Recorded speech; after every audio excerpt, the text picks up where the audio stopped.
Yes. And honestly, I don't know if she has the capacity to right now. So if you're saying she doesn't have the capacity to love you like you need to be loved, you're in essence saying she doesn't have the capacity to love, period.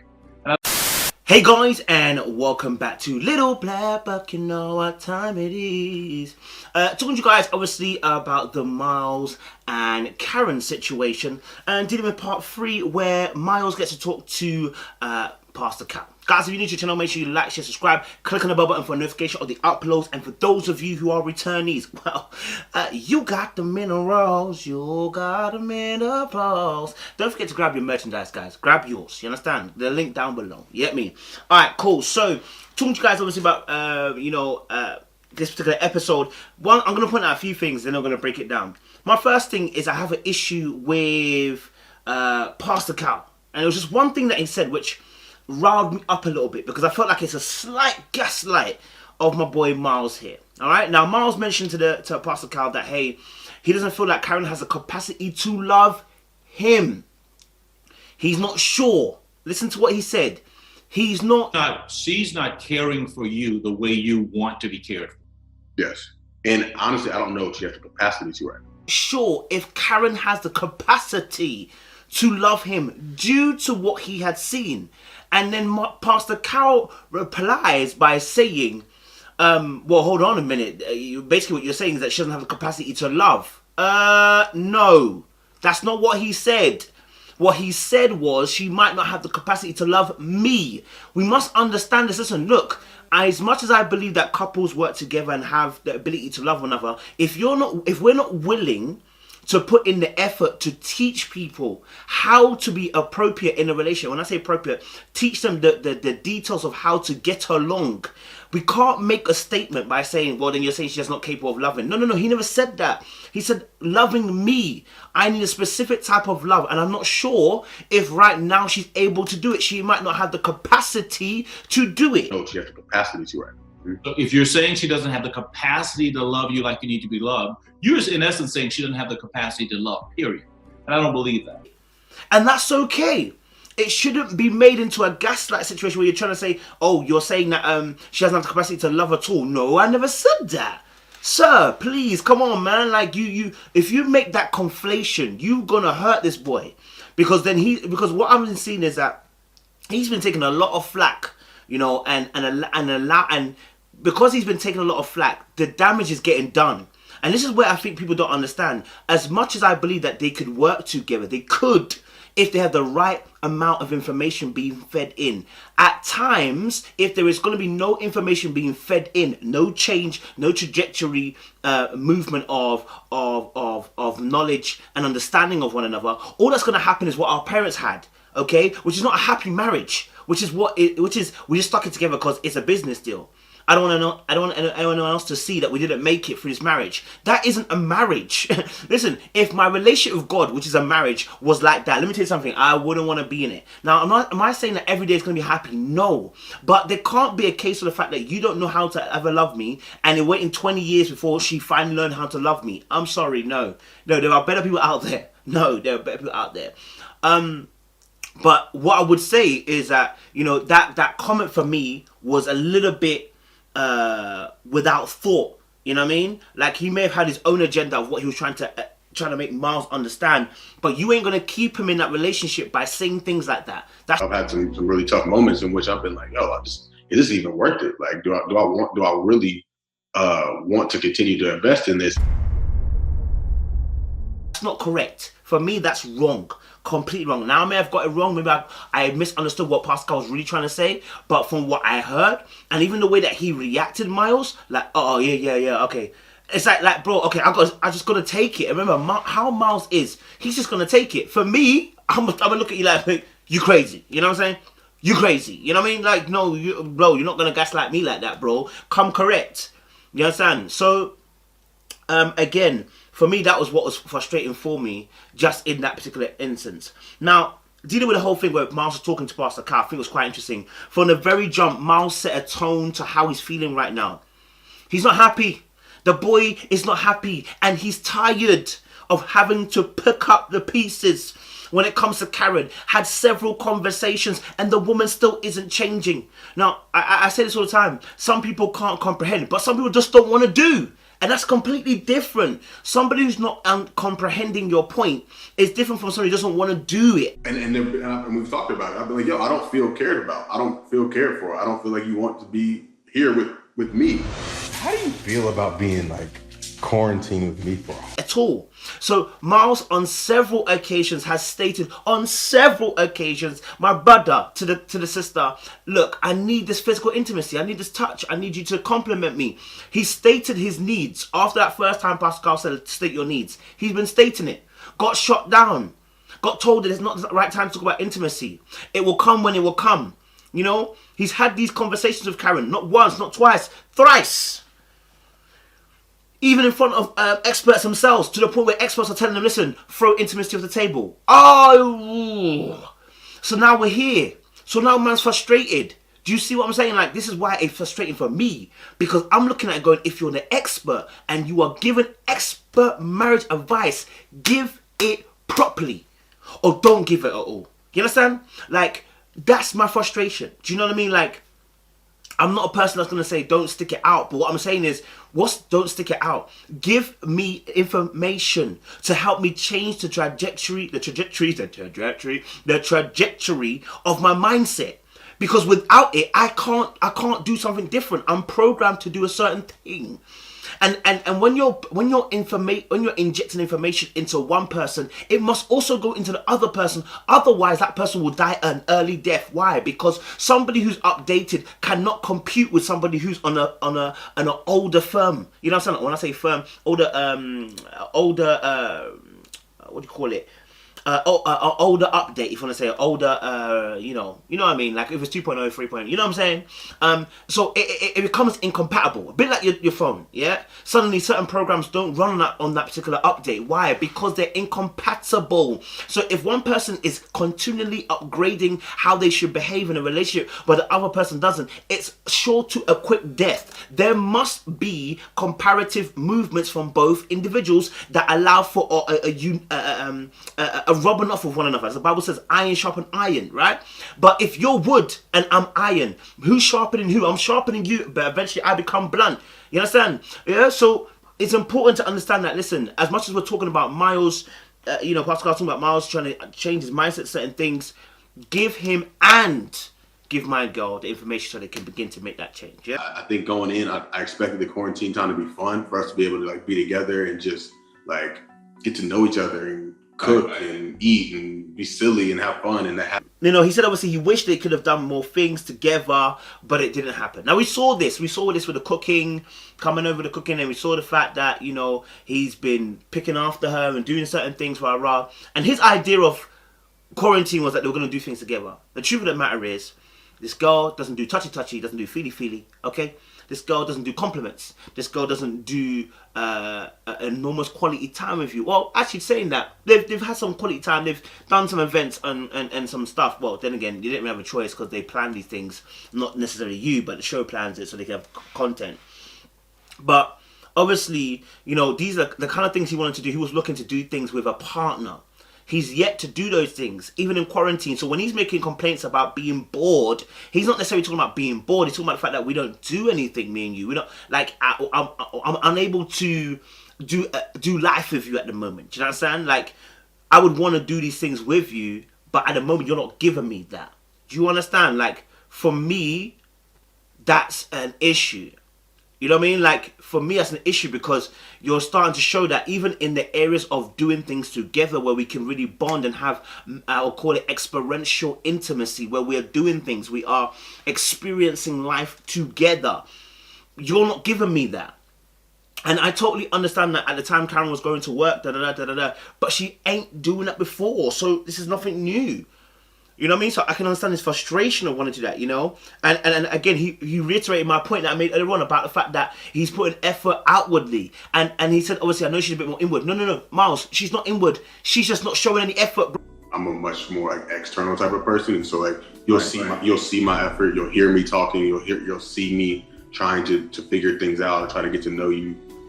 And that's... Bro, it's that simple. You get me? Like, no one had pulled her up. That's why she wasn't giving you effort outwardly, right? She was not giving effort outwardly because she didn't care enough to do so. And when I say care enough to do so, it doesn't mean that she doesn't care. But what it means is that the person's not your priority. They're not your priority. They're not thinking of you as priority. They're not considering you as priority, because when you make something priority, it becomes your focus. You know, right? So like, for instance, me, God is my focus, my priority. Everything revolves around him. You understand? So now everything has to concern him. Too deep. So if I'm in a relationship with you, you become my priority. I need to shape it around you. So now the showing of intimacy and care and love has to be shown outwardly. There's no I'm an inward person. What that is I'm blocking showing outward affection. Either maybe because I'm defensive, I don't want to get hurt, I don't want to be vulnerable, or maybe I'm not showing it because I don't have it. And so this is why when Miles was saying about the capacity to love, he's not sure she can. Now I know that Pascal said, oh well, she's fearful. Well, then speak to her, bro. What you look? You're asking. You put these guys together, saying that they could work it out. Remember, they didn't choose.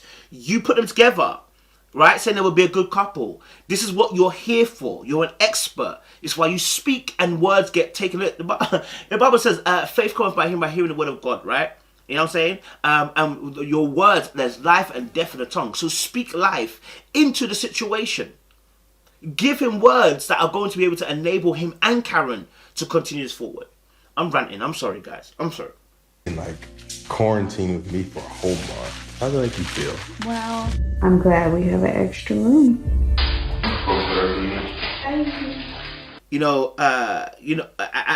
And again, part of Karen's, I want to say, passive aggressive undertone, rudeness, that is I'm joking with you. And I know some people like this, not just women, men and women do this, where they're not overtly aggressive. They're very passive. Okay, sarcasm is one of them. That's where Brett is there. Another one is making very underhanded jokes and comments, pass them off as jokes. All right.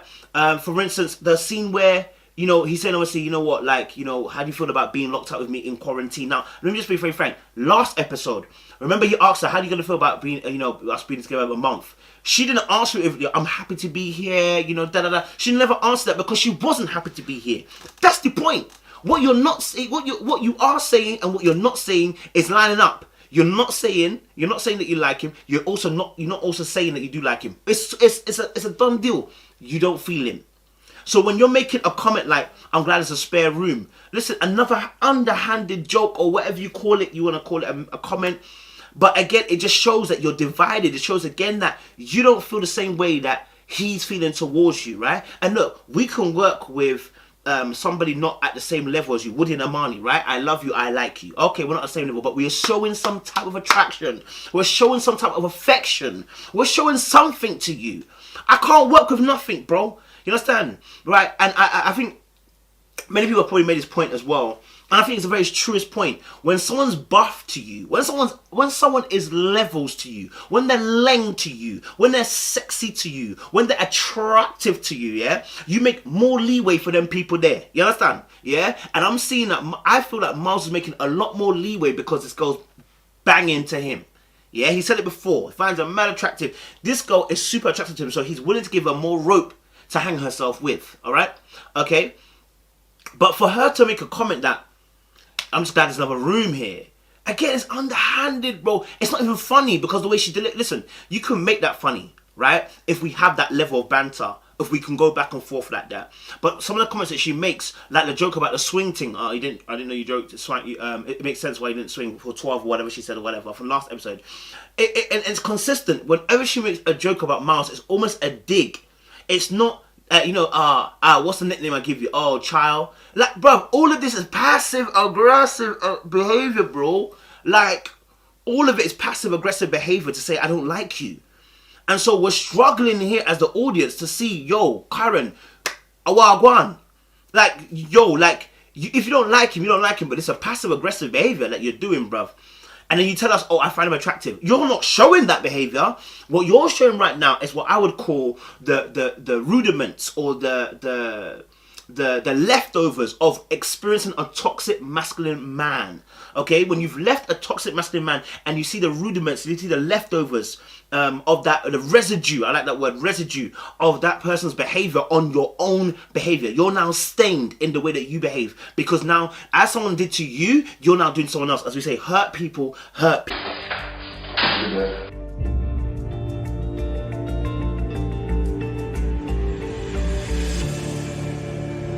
I want to feel like I come in people, and that's what we're seeing right now. A hurt individual hurting another person. So when you don't pick up on Karen's behavior and you enable it by saying take intimacy on the table, you actually have enabled her behavior to go on this long. So now we've got Miles in a position where he's now frustrated, because the experts, either you talk with sense or don't talk at all. That's what I think. You understand? Because once you talk, you add on. You understand? So now, again, I'm reiterating my point again about the Miles situation, about saying, to Miles that, hey, you know, well, hold on a minute, don't say she hasn't got capacity to love you, that that means she doesn't love at all. Again, what are you feeding into his mind? Okay, I can't say that she doesn't have the capacity to love me. I can't say that obviously she isn't loving me the right way. Very soon you can't say what you need to say, because you're like, these experts are telling you that, listen, the way that you feel ain't great. The way that you feel ain't correct. Deep it. No, deep it. Alright, we'll come back. Yes. And honestly, I don't know if she has the capacity to right. So if you're saying she doesn't have the capacity to love you like you need to be loved, you're in essence saying she doesn't have the capacity to love, period. And I point to make it very, very clear. The reason why I say that is because there hasn't been an attraction, or there hasn't been a season where we've stated we both like each other. Therefore, now when we're having problems, we're operating from a place of I like you already. No, we're not sure if we like each other already. We're not sure if we like each other already. We're starting from a negative, trying to come into a positive. I need you to deep that. It's a slightly different. If we already have an established base where we both know we like each other, when we're trying to solve the conflict, we know already, and we have the assurity, at least a tinge of security that, okay, no, I know he likes me, or I know she likes me. I know I have the evidence of our past. At the moment, Miles don't have that. From the very jump, he's had to question whether this girl likes him. So now when you put onto him about when he's talking about capacity to love, you have to give him room to able to express that without saying that he doesn't understand that if you say that, she doesn't actually love at all. That's not what he's saying. Anyway, I've said that point about 3 times. I just need to drive it home, you know what I mean? And then obviously he explained about the fact that, you know, she spoke about his masculinity, but before that he made a point of saying about there was a video which was her expressing the fact that she feels like Miles wants her to fall apart first before he can really like show that love or show that care, or, you know, like she feels like she has to be falling apart for Miles to really be okay. And I was like, that is the tip of the iceberg of what we mean by toxic masculinity.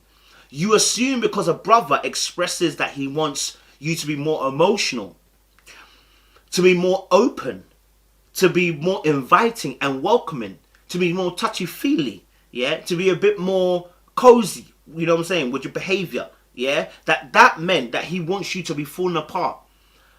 I'm a person too. I like to have good conversation. I like to feel wanted and needed. I want to feel desired. In fact, that's why most people cheat. To me, I feel like if I'm not coming to you and like falling apart in your arms almost, you're just completely shutting down. Because they don't feel desired, right? So to exchange that and turn it into, oh, it's because you want me to fall apart. It's like, yo, brother, what? Do you see how warped the mindset is? This is what I'm trying to say to you, that if you don't feed information into Karen, you're going to cause a crash. Because one day when Miles does stand up properly in this marriage, and listen, when he and look, I keep saying it again, making it past the 8 weeks is great for the show, but it ain't great for doesn't mean the marriage is sorted. Even making it past the first year is great, but we're talking about a lifetime now.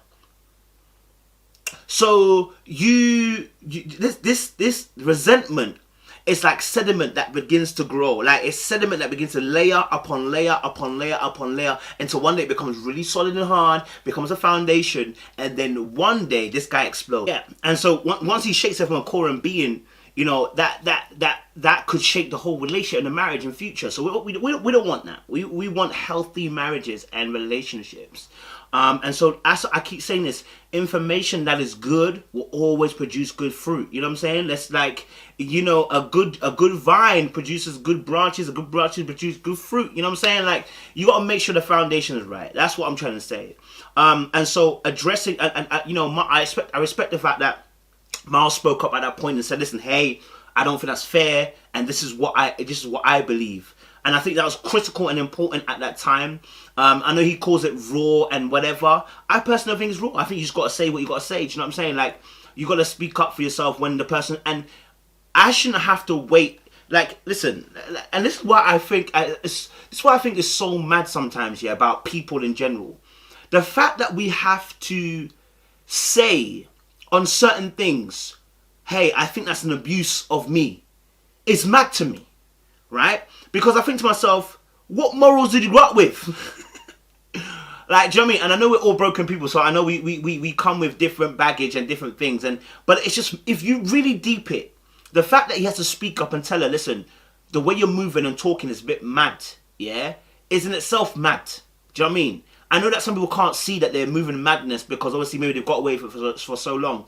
But it is a bit mad that we have to speak up and tell someone, listen, you're moving abusive right now. The way you're talking, the way you're moving is abusive. Like, yo, like, that's not a healthy ratio. That's toxic what you're doing. And so I think Karen's viewpoint on masculinity is skewed. You know what I'm saying? And I want to address this point because I saw some comments in the comment section earlier on. When we talk about toxic masculinity, what that means is toxic in its wealth, poisonous masculinity, something that kills you, something that kills you. Listen, being masculine, yeah, doesn't mean you can't be emotional. That's toxic masculinity when you say you can't be emotional. To request a man that is stoic, that is toxic masculinity because it acts as if he doesn't have emotions. We don't need that. You don't need that. You have emotions. You know what I'm saying? You know, someone who talks about how they feel. It's not emasculate. It's not demasculine. It's not feminine to do that. We all need to talk about how we feel. That's why men have a high suicide rate. They don't talk. Match up to that box or that standard around what masculinity looks like. At first, it really pissed me off. Like, I was angry about it. Like, you trying me? You understand? They're out here doing I'm tough, and then we end up dying. You know what I'm saying? We all need to talk. It is ingrained in us. It's how God made us. The Bible says that God came in the cool of the afternoon. Adam, where are you? Why? Because I'm gonna walk and talk with you, bro. So you acting as if men from the very beginning of age were talking. It is it's nothing new. You understand? So to have that mindset that, you know, a man doesn't behave like this. Again, I explained this in the last video about masculinity. Woody goes and gets his nails done. If you think that's toxic if you think that's not masculine to do, I'm looking at you like, why was it not masculine? When Woody's doing what he's doing, you're not saying you're not saying that he's not masculine. Why? Because the type of person, he understands who he is. Man enjoys himself. He has many clothes, many hats. Does that mean he's not masculine? No. You know, the fact he has many trainers, Miles. It's not feminine to have many trainers. He just likes trainers. You know what I mean? When you start thinking of it in those kind of components, yes, I would say that is very toxic in terms of masculinity. You know what I'm saying? Asking for help, it's not toxic. Look, if you don't know how to do it, you're in trouble. You want to learn how to do something, you ask. You know what I'm saying? Trying to figure it out, and it's dangerous, more dangerous trying to figure it out when you don't know what you're doing and causing more trouble. Just ask. You know, we've all been there, man, thinking that masculinity is one way. We've all been there. So for the fact that she questioned his masculinity, and he said it frustrated him and made him angry, I was happy. I was like, yes, Miles, get frustrated, get angry, because at this point, okay, her to question your masculinity based on what she feels is incorrect. And actually, she's showcasing actually her own shortfall of information in terms of what's correct masculinity, what should be considered masculinity and not masculinity. You get me? Relationship, and right now I don't feel like why am I here? I agree with the point, the fact that we all got to come out of our comfort zone. So, you know, when we don't have to do something, we've got to come out of our comfort zone in relationship, and I understand that. You know, I think, you know, it's important to be able to to step out, do something new, act in a different way in order to get a different result. I definitely agree with that. And so I respect the fact that yes, Miles will need to come out of his comfort zone just to say what he feels. You know what I'm saying? Which he's doing now. We're seeing that. And I don't think coming out of your comfort zone to experience somebody who doesn't want to love you is correct. I don't think that's coming out of your comfort zone. Do you know what I mean? Like, I feel like that's abuse. Like, you are opening yourself up for trauma. You know what I mean? Like, when you're not God. Do you understand? Like, where God is unlimited in his faithfulness, unlimited in his love, unlimited in that. God doesn't ask us to be in a relationship where the person's unwilling to give. You understand? Even in our relationship, it's a give and take. And when I say give and take, we are willing participants. We want to be here. Do you get what I'm saying? And so you can't ascribe godly characteristics to a human being in a sense of trying to do what God does, because God is God. Do you know what I mean? Like, unlimited. No, he can't. And Miles can't be unlimited in his giving of grace to Karen. At one point in time, it's going to become abusive. And look, at a point in time, the person just doesn't respect you. They don't care, and that's what needs to be addressed. You know what I mean?